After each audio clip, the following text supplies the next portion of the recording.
So, what if I told you there are just 7 simple rules that could completely change your financial life? And I'm not talking about little tips and tricks. I'm talking about a real system for building wealth that actually lasts. This is where it all started for me. And it's not like I was irresponsible. I bet a lot of you know this feeling. You're working hard, you're doing all the things you're supposed to do, and then you look at your bank account and the money has just disappeared. But this is what happens when you have a system. We're talking about going from just $400 to a $180,000 portfolio. And here's the kicker, in only 3 years on the exact same salary. So how on earth is that even possible?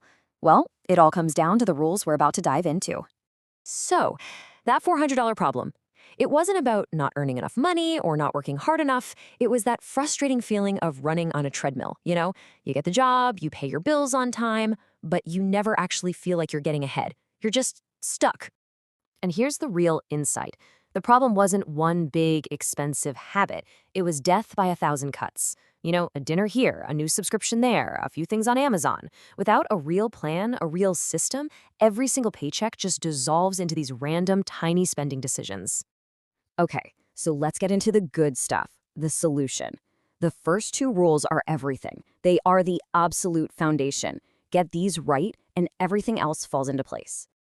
Rule number 1 is the most important rule in all of personal finance, period. Pay yourself first. And this means the very first thing that happens when your paycheck hits your account, before you pay rent, before you buy groceries, is that a piece of it automatically goes to your investments. It's a total mindset shift. You're not saving what's left over at the end of the month. You're investing first and then living on the rest. And look, you can literally do this right now. Pull up your banking app and set up an automatic transfer for the day after you get paid. And you don't have to start big, even if it's just $50. The amount isn't what's important right now. It's building that unbreakable habit. Now, if you think that little automated transfer doesn't matter, check this out. Just $280 a month with a totally average market return can grow to over $420,000 over time. That one tiny decision has a staggering impact. Okay, rule number 2 is designed to fight what I call the silent wealth killer, lifestyle inflation. You know what I'm talking about. You get a raise and suddenly your spending just expands to eat it all up. So the rule is simple. When your income goes up, you only let your lifestyle go up by half of that raise. The other half, it goes straight to your investments. This forces you to get wealthier with every single pay bump. And this one choice creates 2 totally different lives. Let's say you get a $10,000 raise. Person A immediately upgrades their car or their apartment. And boom, the money's gone. Their net worth doesn't move. But person B, they take $5,000 to enjoy and they invest the other $5,000. Over a career, that single decision creates a massive, massive gap in their wealth. All right, with that foundation in place, the next 2 rules are all about growth. This is where we start making our money work for us, intelligently. First things first, we got to understand that not all debt is bad. Rule 3 is all about being smart with debt. So, you have asset debt. This is the good stuff. It's when you borrow money to buy something that can actually go up in value or make you money, like a house or a loan to start a business. And then you have liability debt. This is the bad stuff. This is the debt on things that just go down in value and do nothing but cost you money. We're talking high-interest credit cards, car loans, that personal loan you took for a vacation. This debt is actively working against your financial goals. So the strategy is super clear. You attack that high-interest liability debt like it's your mortal enemy. Paying off a 24% credit card is like getting a guaranteed 24% return on your money. You can't beat that.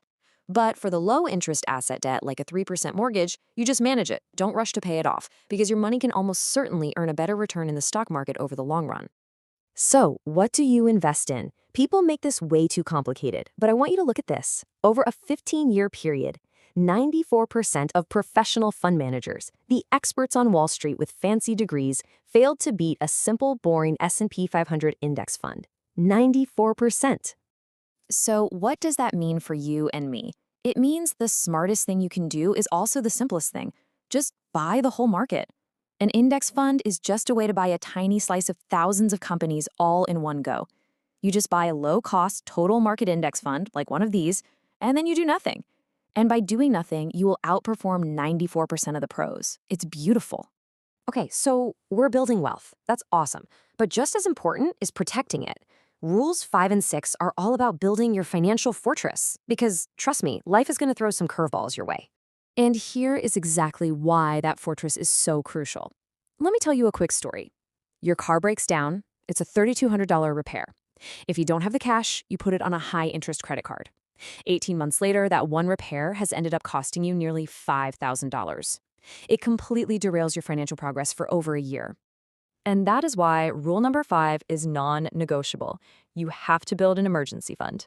This is 3 to 6 months of your essential living expenses, and you park it in a separate, high-yield savings account where you don't touch it. I want to be clear, its job is not to make you rich. It's insurance. Its job is to turn a potential catastrophe into just an inconvenience.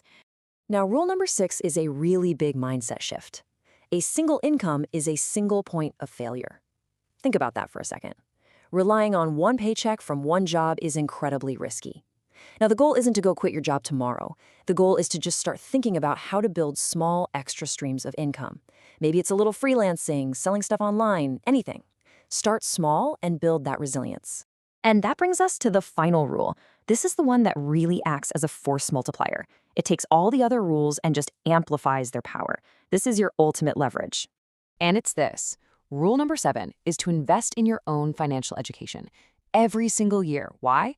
Because knowledge is leverage. It's the one thing that multiplies the power of every single dollar you earn and invest. And unlike a stock or a house, it's an asset that no one can ever take away from you.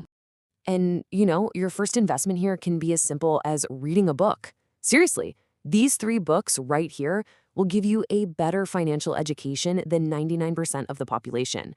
Learning is what helps you spot new opportunities, avoid dumb mistakes, and stay the course when things get weird. So as we wrap this up, I don't want you to feel overwhelmed. Don't try to do all 7 things at once. I just want you to look at this list and ask yourself one simple question.